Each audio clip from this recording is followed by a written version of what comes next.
আসসালামু আলাইকুম ওরহমতুল্লাহি ওবারাকাতু। দ্বীনি ইসলাম নলেজ চ্যানেলে আপনাদের স্বাগতম। আজ আমি আপনাদের সঙ্গে আলোচনা করব, আজ রবিবার দিনে অথবা রাতে যদি আপনারা এই দোয়াটি অথবা এই আমলটি একবার করতে পারেন, তাহলে আপনার জীবনের ৮০-৯০ বছরের গুনাহ আল্লাহ তাআলা নিমিষেই মাফ করে দিবেন এবং যে দোয়া বা যে আমল করলে তাহাজ্জুদ নামাজ পড়ার সওয়াব পেয়ে যাবেন। আপনারা ৫,০০০ রাকাত তাহাজ্জুদ নামাজ পড়ে যে পরিমাণ সওয়াব পাবেন, এই আমলটি করলে সেই সমপরিমাণ সওয়াব পেয়ে যাবেন। এবং যাদের পরিবার ও সংসারের ভিতরে অভাব অনটন ও ঝামেলা সবসময় লেগেই থাকে, অভাব অনটন দারিদ্রতা কোনোভাবেই যাদের পেছন ছাড়ছে না, হৃদয়ের আশা আকাঙ্ক্ষাগুলো অন্তরেই থেকে যাচ্ছে, তাই অনুরোধ করছি জীবনে একবার হলো আমলটি করবেন। এই উদ্দেশ্যে ভিডিওটি না টেনে একদম শেষ পর্যন্ত দেখতে থাকুন। অনুরোধ করছি, আমরা এই প্রথমবার নারীদের ছবি ছাড়া কিংবা হারাম কোনো ছবি ছাড়া ইউটিউবে ভিডিও দিয়ে থাকছি। এরকম ভিডিওগুলি যদি আপনি আপনার ফোনে পেতে চান, এজন্য অবশ্যই দ্বীনি ইসলাম নলেজ চ্যানেলটিকে সাবস্ক্রাইব করে রাখুন। তো চলুন শুরু করি। প্রিয় দ্বীনি ভাই এবং বোনেরা, জীবনে চলার পথে মানুষের দ্বারা গুনাহ হয়েই যেতে পারে, তবে গুনাহমুক্ত জীবন আল্লাহর সবচেয়ে বড় নেয়ামত। গুনাহ থেকে মুক্তি থাকলেই পরকালে মিলবে জান্নাত। হযরত আবু হুরায়রা রাদিয়াল্লাহু তাআলা আনহু থেকে বর্ণিত, নবী করিম সাল্লাল্লাহু আলাইহি ওয়াসাল্লাম বলেছেন, তোমাদের প্রত্যেক ব্যক্তির দোয়া কবুল হয়ে থাকে যদি সে তাড়াহুড়া না করে আর বলে যে আমি দোয়া করলাম কিন্তু আমার দোয়া তো কবুল হলো না। অর্থাৎ দোয়া কবুলের ব্যাপারে আপনাদেরকে আল্লাহর উপর সম্পূর্ণ বিশ্বাস রাখতে হবে। যেমন আপনি আজকের এই আমলটি করতেছেন, আপনি মনের ভিতরে কোনো সন্দেহ রাখবেন না যে আমার দোয়া কবুল হয়েছে কি না। অবশ্যই আপনি এতটুকু শতভাগ গ্যারান্টি নিয়ে দোয়া করবেন যে আমি দোয়া করেছি, এটা আল্লাহ কবুল করবেনই করবেন। এভাবে শতভাগ বিশ্বাস নিয়ে যদি আপনি আমলটি করতে পারেন, আমি ওয়ারেন্টি নয় বরং গ্যারান্টি দিয়ে বলতে পারি, আল্লাহ তাআলা আপনার জীবনের গুনাহকে মাফ করে তো দিবেনই, এর সঙ্গে সঙ্গে যত বিপদ আপদ বালা মুসিবত রয়েছে আল্লাহ তাআলা তা দূর করে দিবেন। হাদিসে এসেছে, হযরত জাবের রাদিয়াল্লাহু তাআলা আনহু থেকে বর্ণিত, তিনি বলেন, আমি রাসূলুল্লাহ সাল্লাল্লাহু আলাইহি ওয়াসাল্লামকে বলতে শুনেছি, কোনো ব্যক্তি আল্লাহর কাছে কোনো কিছুর প্রার্থনা করলে আল্লাহ তাআলা তা দান করেন অথবা তদা অনুযায়ী তার কোনো অমঙ্গল প্রতিহত করেন, যতক্ষণ না সে কোনো পাপাচারে লিপ্ত হয় বা আত্মীয়তার সম্পর্ক ছিন্ন করার জন্য কোনো দোয়া করে। অর্থাৎ দ্বীনি ভাই এবং বোনেরা, আপনাদের আমাদের দোয়া কবুল হওয়ার ৩টি সিস্টেম বা ৩টি পদ্ধতি রয়েছে। প্রথম পদ্ধতি, আপনি যখন দোয়া করবেন তখন সাথে সাথে আল্লাহ তাআলা কবুল করে নেবেন। আরেকটি পদ্ধতি হচ্ছে, আপনি দোয়া করলেন কিছুদিনের মধ্যে আপনার দোয়া কবুল হয়ে যাবে। আরেকটি পদ্ধতি হচ্ছে, আমি যেই দোয়াটি করলাম আল্লাহর কাছে, সেই দোয়াটি আল্লাহ তাআলা আখিরাতের জন্য, কিয়ামতের জন্য মজুদ করে রেখেছেন। অর্থাৎ কিয়ামতের দিন যখন আমাদের বিচার করা হবে, হিসাব করা হবে, তখন যদি আপনার আমল নামা কম হয়ে যায়, তখন আল্লাহ তাআলা আপনাকে এই আমল দ্বারা, অর্থাৎ দুনিয়াতে বসে আপনি যেই দোয়াগুলো করেছেন, যেগুলো দুনিয়াতে কবুল হয় নাই, সেই দোয়াগুলো দিয়ে আল্লাহ তাআলা ওই সময় আমল নামা বাড়ি করে দিবেন। সুবহানাল্লাহ, সুবহানাল্লাহ। তো দ্বীনি ভাই এবং বোনেরা, সর্বপ্রথম আমি আপনাদেরকে ঋণ মুক্তির দোয়া ও আমল বলে দিব। এই আমলটি অবশ্যই মনোযোগের সাথে শুনুন। আমরা সবাই চাই আমাদের কারো জীবনেই যেন ঋণ না থাকে, কারো যেন অভাব না থাকে। এক লোক ঋণ পরিশোধের জন্য ইসলামের চতুর্থ খলিফা হযরত আলী রাদিয়াল্লাহু তাআলা আনহু এর কাছে কিছু সাহায্য চাইলেন। আলী রাদিয়াল্লাহু তাআলা আনহু তাকে বললেন, রাসূল সাল্লাল্লাহু আলাইহি ওয়াসাল্লাম আমাকে কয়টি বাক্য শিখিয়ে দিয়েছেন, আমি কি তোমাকে সেটা শিখিয়ে দেব? সেটা পড়লে আল্লাহ তোমার ঋণের দায়িত্ব নেবেন। অর্থাৎ এখানে আল্লাহ তাআলা নিজেই দায়িত্ব নিবেন। এই হাদিসে তা প্রমাণিত। তোমার ঋণ যদি পাহাড় পরিমাণ হয়, তাহলে আল্লাহ তাআলা তা তোমার পক্ষ থেকে আদায় করে দেবেন। এরপর আলী রাদিয়াল্লাহু তাআলা আনহু ওই ব্যক্তিকে এই কথাগুলো শিখিয়ে দিলেন। দোয়াগুলো আমি আপনাদেরকে বলে দিচ্ছি, মনোযোগের সাথে শুনুন। এরপরে নিয়মটিও বলে দেব, নিয়মটি জেনে আমলটি করবেন। আল্লাহুম্মা গফিরনি বিহালালিকা আন হারামিকা ওয়াগনিনি বিফাদলিকা আম্মান সিওয়াকা। অর্থ, হে আল্লাহ, হারামের পরিবর্তে তোমার হালাল রুজি আমার জন্য যথেষ্ট করো, আর তোমাকে ছাড়া আমার কারো মুখাপেক্ষী করো না, এবং তোমার অনুগ্রহ দিয়ে আমাকে সচ্ছলতা দান করো। তিরমিজি শরীফের হাদিস। দ্বীনি ভাই এবং বোনেরা, আমি এখন আপনাদেরকে কয়েকটি আমলের কথা বলে দিব, যে আমলগুলো করলে সর্বদা আপনাদের রিজিকের অভাব অনটন থাকবে না, আল্লাহর রহমত আপনাদের ঘরের উপরে নাজিল হবে, আপনার উপর আল্লাহ তাআলা খুশি হয়ে আল্লাহর রহমত নাজিল করবেন। হযরত ইবনে আব্বাস রাদিয়াল্লাহু তাআলা আনহু থেকে বর্ণিত, তিনি বর্ণনা করেন, যারা বেশি বেশি তওবা ইস্তেগফার করে, তাদের সামনে যত কষ্টই হোক, যত অভাব অনটনই থাকুক না কেন, মহান আল্লাহ তাআলা তা সমাধান করে দেন। সুতরাং বেশি বেশি তওবা ও ইস্তেগফার করা মুমিন ব্যক্তির অন্যতম একটি গুণ। তাই আপনারা যদি সর্বদা আল্লাহ তাআলার এই ইস্তেগফারের সঙ্গে লেগে থাকেন, আমি আশা করি আপনাদের জীবনের সমস্ত সংকট কেটে যাবে। আস্তাগফিরুল্লাহটি হচ্ছে আস্তাগফিরুল্লাহ আস্তাগফিরুল্লাহ, যার অর্থই হচ্ছে আমি আল্লাহর ক্ষমা প্রার্থনা করছি, আমি আল্লাহর ক্ষমা প্রার্থনা করছি। আরেকটি ইস্তেগফার হচ্ছে আস্তাগফিরুল্লাহ ওয়া আতুবু ইলাইহি, আমি আল্লাহর ক্ষমা প্রার্থনা করছি এবং তার দিকেই ফিরে আসছি।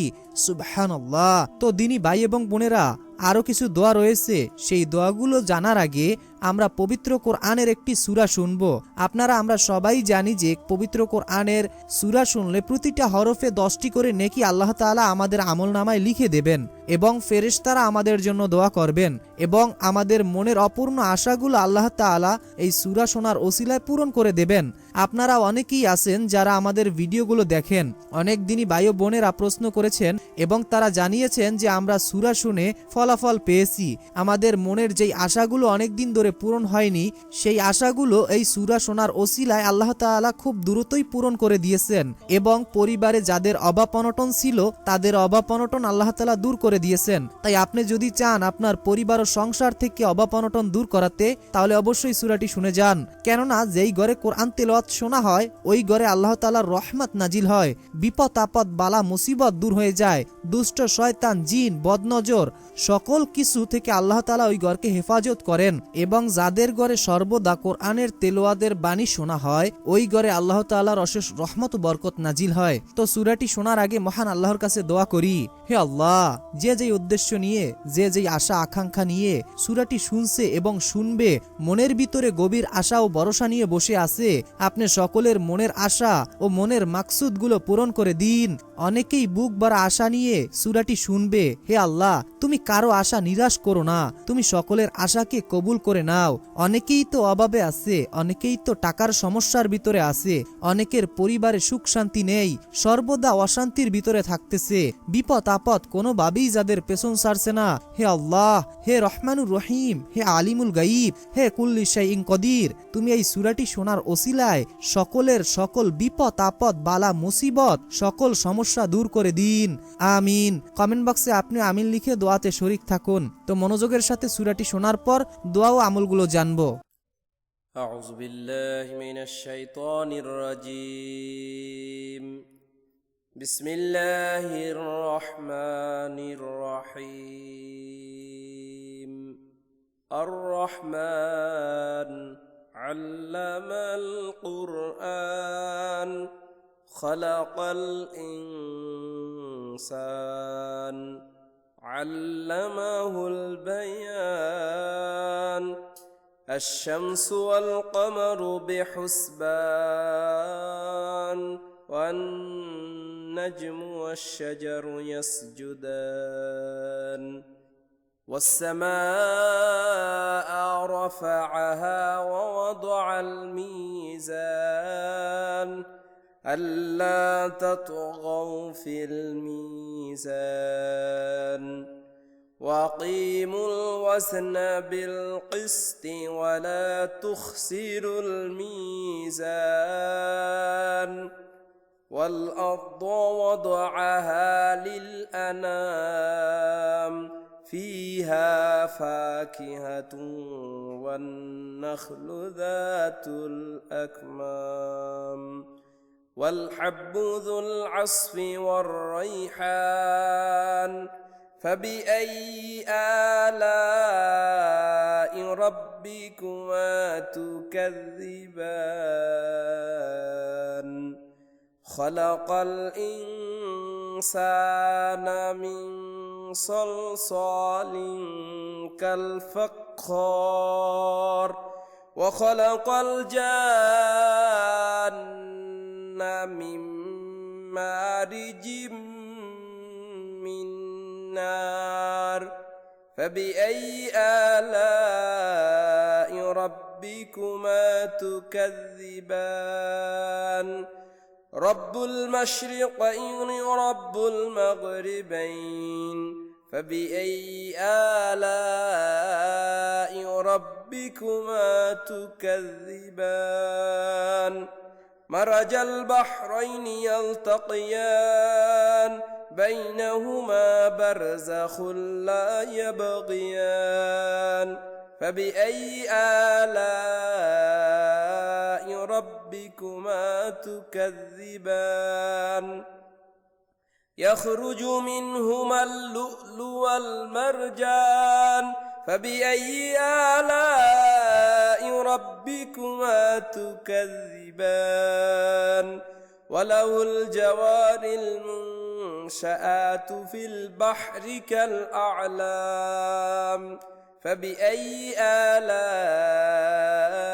ربكما تكذبان كل من عليها فان ويبقى وجه ربك ذو الجلال والإكرام فبأي آلاء ربكما تكذبان يسأله من في السماوات والأرض كل يوم هو في شان فبأي آلاء ربكما تكذبان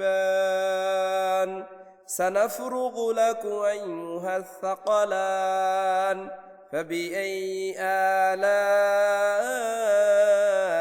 ربكما تكذبان يا معشر الجن والإنس إن استطعتم أن تنفذوا من أقطار السماوات والأرض فانفذوا لا تنفذون إلا بسلطان فبأي آلاء ربكما تكذبان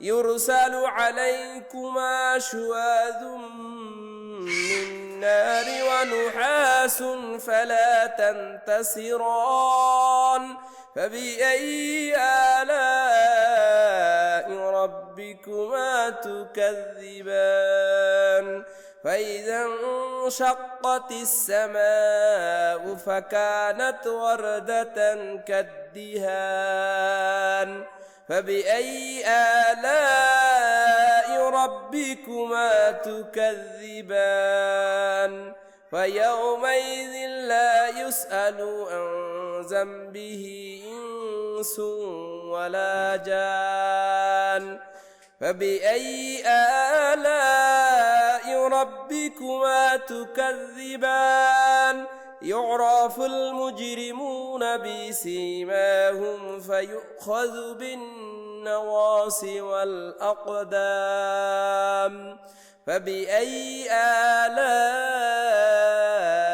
ربكما تكذبان هذه جهنم التي يكذب بها المجرمون يطوفون بينها وبين حميم آن فبأي آلاء ربكما تكذبان ولمن خاف مقام ربه جنتان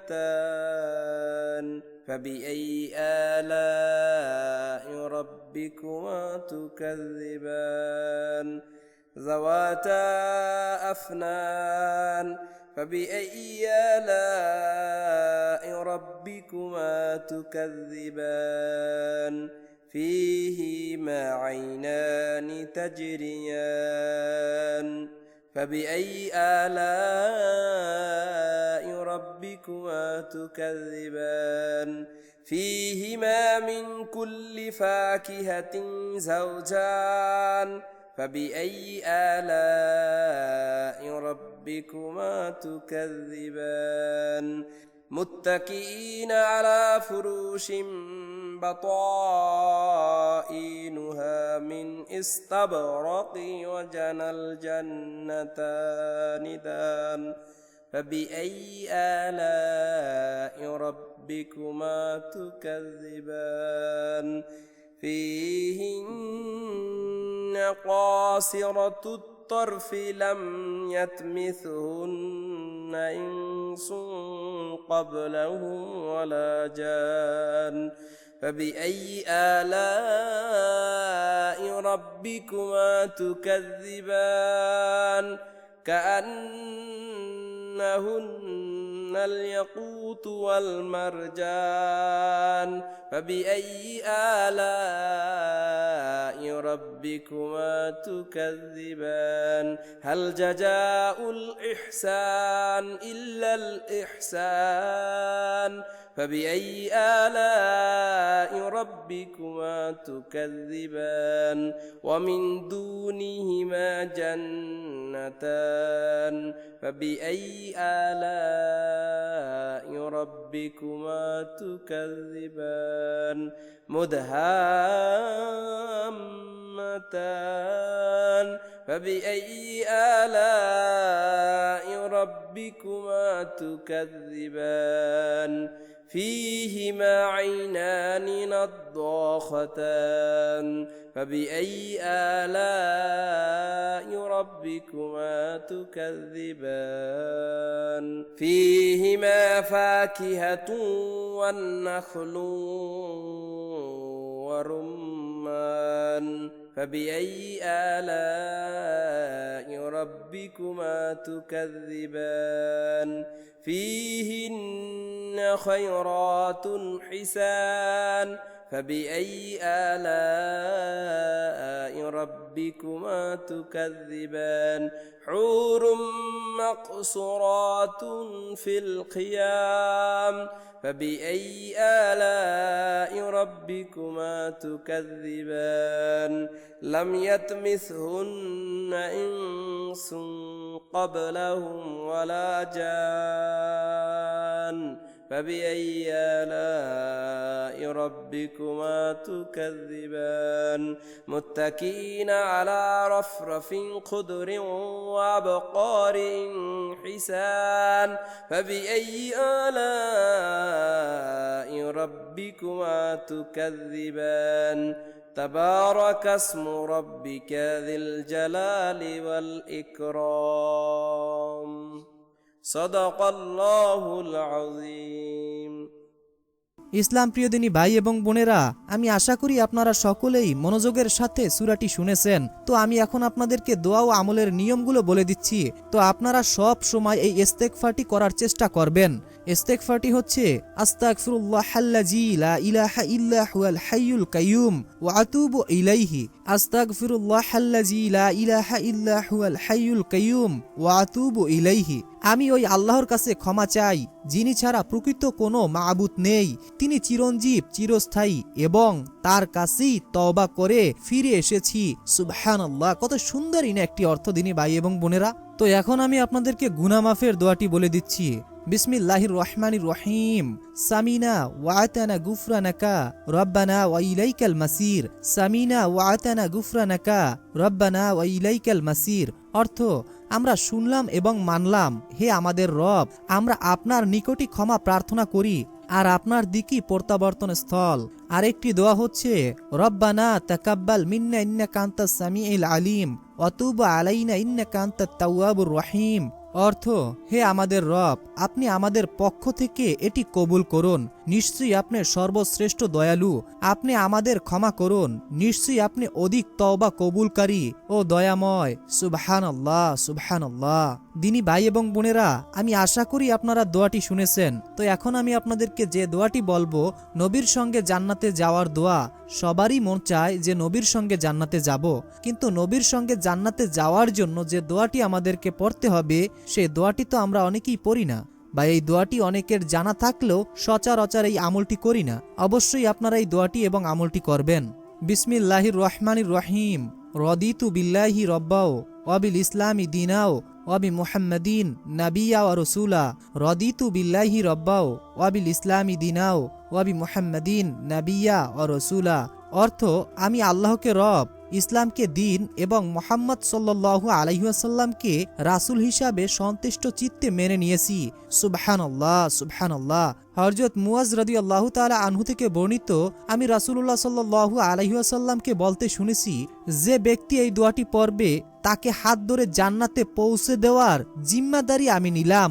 অর্থাৎ নবীজি নিজেই বলেছেন যে যে ব্যক্তি এই দোয়াটি পড়বে তার হাত ধরে জান্নাতে নেওয়ার জিম্মাদারি আমি নবী নিলাম। তাহলে আপনারা এই দোয়াটির আমল করবেন না কেন? দিনী ভাই এবং বোনেরা, একটাবার ভেবে দেখুন, যদি আপনি এই দোয়াটি পড়ার কারণে আল্লাহ তাআলা আপনার উপর খুশি হন, নবীজি সাল্লাল্লাহু আলাইহি ওয়াসাল্লাম আপনাকে জান্নাতে নিয়ে যাবেন, এর চাইতে সুযোগ তো আর থাকছে না। তো এখন আমলটির নিয়ম বলে দিচ্ছি।